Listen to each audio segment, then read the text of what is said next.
Por muy difícil que me resultase, he llegado a una conclusión inexorable y profundamente perturbadora. Creo que una élite de personas, junto con las compañías que dirigen, han conseguido controlar no solo nuestra energía, el suministro de alimentos, la educación y la sanidad, sino cada una de las facetas de nuestra vida. Y lo hacen controlando el mundo de las finanzas, pero no crean más valor, sino que en realidad controlan la fuente del dinero. But by actually controlling the source of money. When I followed the money, Cuando seguía el dinero, vi que me arrastraba a la cima de una pirámide. Aquí estamos en la base de la pirámide con nuestro día a día. Por encima de nosotros está el gobierno, personas a las que se les ha otorgado un monopolio de poder y lo usan para imponernos impuestos y controlarnos, estemos de acuerdo o no. Pero ¿quiénes los controlan a ellos? En el siguiente nivel nos encontramos a las compañías. Muchas personas opinan que hoy en día son ellas las que gobiernan el mundo, y no los estados nacionales, y lo denominan corporatocracia. Para conseguir los recursos mundiales y controlar los mercados, esta de tener acceso a dinero barato. Las grandes corporaciones obtienen sus préstamos a un interés especial de los grandes bancos, lo que significa que aquellos que controlan los grandes bancos, la élite adinerada, son los que en realidad controlan las corporaciones. Mientras seguía el dinero me di cuenta de que casi todas las ideas que tenía acerca del capital no son ciertas. Es curioso el hecho de que nos planteamos muy pocas preguntas sobre cosas cotidianas, como por ejemplo, cuando vamos a un banco y pedimos un préstamo de, digamos, $50.000 o 50.000 libras. ¿Qué pasa en realidad? Veamos. Muchas personas viven la vida basándose en unas ideas que se alejan mucho de la realidad.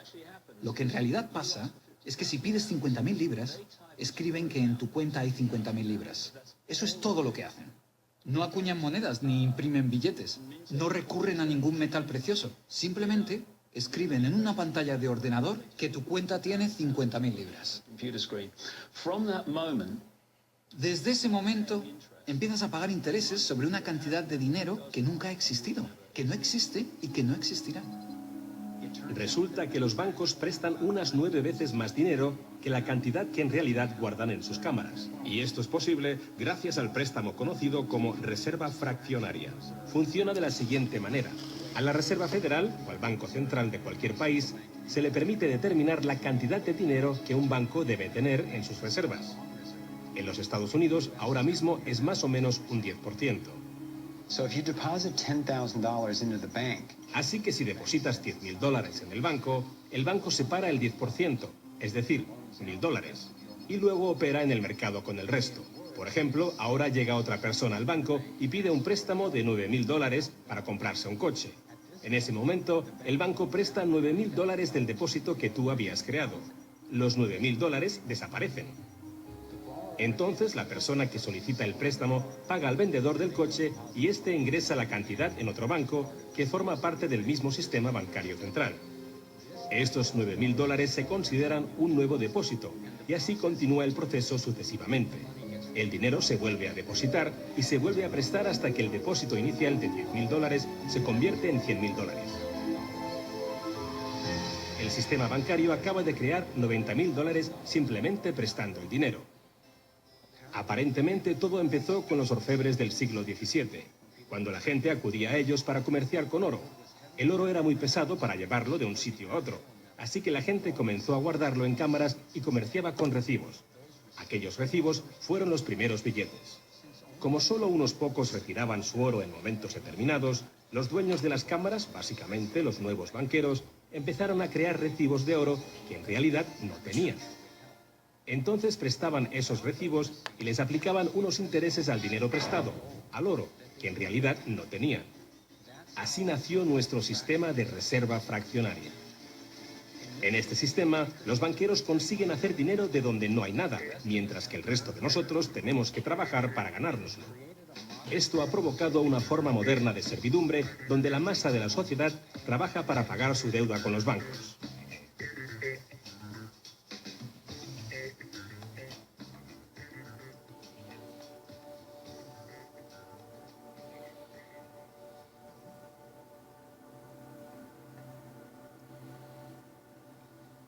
Bajo este esquema de reserva fraccionaria, inevitablemente nos hemos convertido en esclavos de la deuda de una élite financiera que nos gobierna. no porque sean mejores o más inteligentes que nosotros, sino porque han manipulado el sistema para beneficiarse de una gran parte de la gente de este planeta. Desde que se puso en marcha, nos han robado a través de la inflación y el poder adquisitivo del dólar ha disminuido más de un 97%. Y la diferencia entre ricos y pobres deja claro que el dinero va a parar a manos de unos pocos. Solo 16 años después de que la Reserva Federal accediera al poder, los Estados Unidos sufrieron la Gran Depresión. En mi investigación he descubierto que antes de que se produjese el crack del 29, la élite de banqueros sacó su dinero del mercado. Después del crack, usaron ese dinero para comprar todas las acciones baratas y los bancos en quiebra más pequeños por poco dinero. Un caso similar sucedió con el colapso financiero de 2008, en el que de nuevo se volvían a beneficiar los mismos banqueros. En los años previos al colapso, los mayores bancos, incluyendo Bank of America, Citigroup y Chase, todos ellos controlados por los Rothschild, los Rockefeller y los Morgan, se forraban y comerciaban con préstamos basura cuyo dinero sabían que no iban a poder recuperar. Es como colocar unas naranjas podridas en una caja y venderlas como si fuesen de la mejor calidad. Los que habían embalado ese producto sabían que tarde o temprano alguien abriría la caja y vería que no contenía nada de valor, ya que al fin y al cabo ellos habían empaquetado dichas cajas. Cuando las naranjas podridas, lo que conocemos como créditos basura, los derivados y las coberturas por incumplimiento crediticio se descubrieron finalmente, acabó por afectar a todo el mundo. La gente empezó a perder sus casas, trabajos, negocios y fondos de jubilación. Mientras tanto, los grandes bancos, que fueron los que en realidad crearon el problema, fueron los únicos a los que rescataron. ¿Y eso por qué? ¿Por qué iba la Reserva Federal a dar a los bancos billones de dólares aunque la mayoría de los estadounidenses estuviera en contra de que los rescatasen? ¿Y por qué no ayudaron a los más necesitados en vez de ayudar a los que perpetraron el colapso financiero? Mi investigación me llevó a la conclusión de que las mismas personas que crearon la Reserva Federal, los Rothschild, los Rockefeller y los Morgan, todavía la controlaban y utilizaban esta estructura para salvarse a nuestra costa. Muchos de los bancos creados siguen siendo el lobby más poderoso del Capitolio de los Estados Unidos, y ellos sinceramente son los dueños del lugar. David Icke nos explica cómo ve los denominados ciclos comerciales de la Reserva Federal. Fase 1 es como lanzar el sedal. Fase 1, colocas un montón de dinero, unidades de intercambio en circulación. Para ello, bajas los intereses y concedes muchos préstamos. Esta es la parte del ciclo que denominamos boom. Como hay muchas unidades de intercambio en circulación, hay un montón de dinero que cambia de manos, que genera una gran actividad económica. Eso genera empleo y como se gasta más y más dinero, aumenta la demanda. Así que las compañías solicitan más créditos de dinero recién salido del horno para aumentar su producción. La gente coge confianza a su rutina. Pues resulta que trabajo para tal compañía y tienen muchos pedidos. Funciona de maravilla, tengo trabajo asegurado. ¿Y sabes qué? Estoy pensando en comprar una casa más grande. Luego empiezan a cambiar. Lo que hacen es tirar del sedal. Suben los tipos de interés. Ahora, cada vez hay menos personas que consiguen los créditos porque las condiciones de concesión se han endurecido. Y también, al aumentar los tipos de interés, una gran parte del salario de las personas se destina a pagar esa subida de los intereses y no al consumo. De repente, ya no hay tanto dinero en circulación y por tanto, menos cosas. Los beneficios de las compañías empiezan a disminuir, empiezan a reducir los puestos de trabajo y algunas comienzan a cerrar. La gente pierde sus trabajos. Ya no pueden pagar las hipotecas de esas grandes casas que se habían comprado cuando todo iba bien. Ahora los bancos empiezan a recoger el sedal, porque mientras la gente se declara en bancarrota, tanto las compañías como las personas, los bancos se quedan con las fortunas que sí que son de verdad. Con las propiedades, las tierras, los recursos que habían puesto como aval para que simplemente les prestasen unas cifras que solo aparecían en la pantalla del ordenador. Y llevamos siglos con este ciclo económico de tirar el sedal y recoger, de inyectar una gran cantidad de dinero en circulación, de hacerlos picar. Y lo que se ha hecho en realidad es robar. Y se ha propiciado que se acumule la verdadera riqueza del mundo en manos de unos pocos.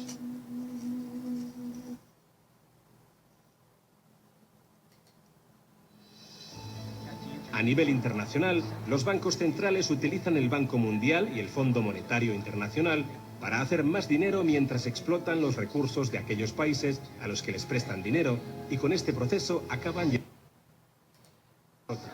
El Banco Central de los bancos centrales es el banco creado por los Rothschild, el Banco de Pagos Internacionales. La élite se está posicionando para controlar el acceso a prácticamente todo lo que necesitamos para sobrevivir. Da igual a qué parte del mundo vayas, porque el dinero está controlado por el sistema bancario. Ellos deciden si la gente come o no come. Quién se convierte en multimillonario y quién sobrevive con menos de $1 al día. El que controla el dinero, controla el mundo. Y muy pocas personas controlan el dinero. Se les ha puesto muchos nombres a aquellos que en secreto controlan el orden del día. Algunos informes filtrados confirman que se reúnen por todo el mundo a puerta cerrada para debatir sus intereses. Entonces, como un mecanismo de relojería, sus planes empiezan a aparecer en los medios de comunicación, finanzas, negocios, gobiernos y acciones militares. Está claro que no todos los que forman parte de estos grupos toman las decisiones. Hay una jerarquía de información y participación. Uno de los principales símbolos de esta élite de control es el ojo que todo lo ve. Aparece. Si ya tienes todas las cosas materiales que puedes desear en la vida, ¿qué otra cosa puedes desear? Y para muchos la respuesta es poder. El poder mundial. Se convirtieron en una élite intelectual. Empezaron a pensar que tenían un plan que era mucho mejor que cualquier otro plan. Pensaban que la libertad resultaba peligrosa. Si le das libertad a la gente, ¿sabes lo que pasa? Pues que probablemente no la usen con sentido común, como nosotros pensamos que deberían usarla. Somos más listos que ellos y por su propio bien debemos gobernarlos. Pero los objetivos para el dominio del mundo sugieren todo lo contrario. Siguen la estrategia de divide y vencerás, para mantenernos enfrentados, pensando que el problema son los demócratas o los republicanos, los liberales o los conservadores, cuando en realidad ambos partidos tienen los mismos objetivos. Creo que nos dirigimos a un mundo totalitario, en realidad a una dictadura militar dirigido por una pequeña élite que tiene todo el poder y dicta las leyes. Si tuviesen éxito, no habría lugar al que huir o dónde esconderse. Pensadlo detenidamente.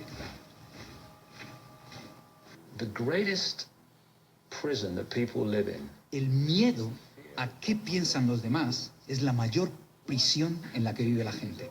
Lo que me pasó a mí como resultado de toda la ridiculización que sufrí fue que dejé a un lado ese miedo a qué puede pensar la gente de mí. Y cuando lo haces, te das cuenta de que hasta ese momento has estado viviendo en una cárcel. Y lo que me aportó fue una comprensión personal de lo fácil que es para unos pocos controlar a la gran mayoría. Lo único que tienes que hacer es dictar las normas de la sociedad.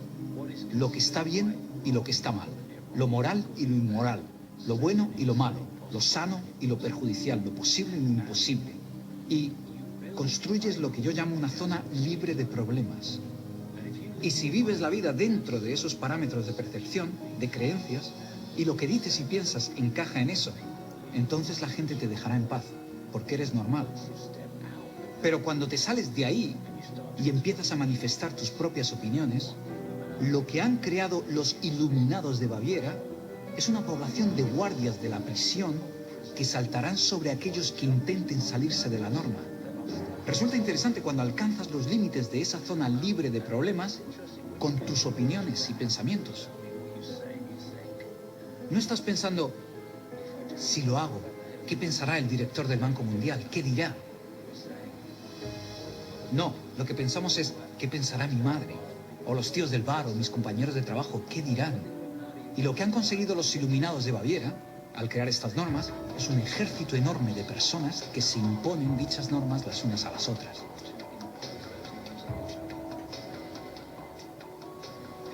Su gran estrategia para el dominio del mundo ya se está llevando a cabo. Están dividiendo el mundo en superestados, que van más allá de las fronteras nacionales, por tanto les resulta más fácil manejarnos. Ya han creado la Unión Europea y la Unión Africana. Los políticos de Estados Unidos, Canadá y México, amparados en la Alianza para la Seguridad y la Prosperidad de América del Norte, han estado trabajando en la zona septentrional de lo que se podría llamar planes para una Unión Americana. Estas actividades se llevan a cabo desde hace años sin el permiso de ningún ciudadano del Congreso. Una Unión del Pacífico también está en marcha.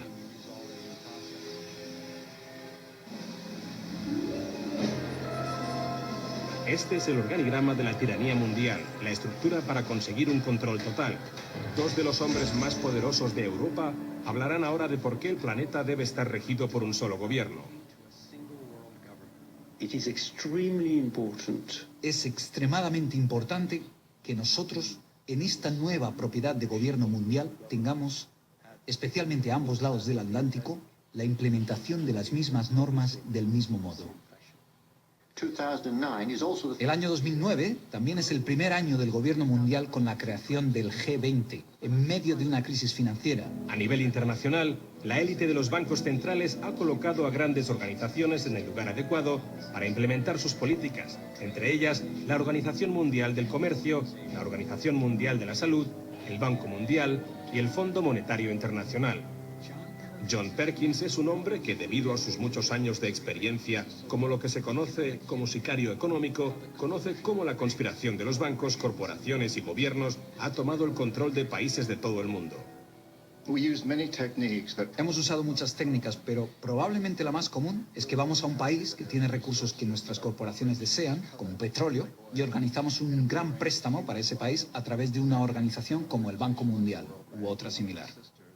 Pero casi todo el dinero va a parar a las corporaciones de los Estados Unidos, no al país en sí, sino a corporaciones como Bechtel y Halliburton, General Motors, General Electric, este tipo de organizaciones.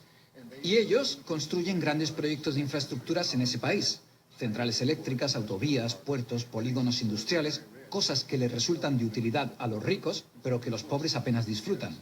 De hecho, los que sufren son los pobres porque se tienen que devolver préstamos de enormes cantidades y su pago implica que los pobres no tendrán acceso a la educación, sanidad o a cualquier otro servicio social. Y el país se ve sumido en una enorme deuda, intencionadamente. Volvemos, los sicarios económicos, a este país y decimos, escuchad, nos debéis un montón de dinero. No podéis pagar vuestras deudas, así que pagadnos en especies. Y en cuanto un presidente antiestadounidense es elegido, uno de nosotros va y dice, felicidades, señor presidente. Ahora que es presidente, solo quiero decirle que puedo hacerle muy, pero que muy rico a usted y a su familia.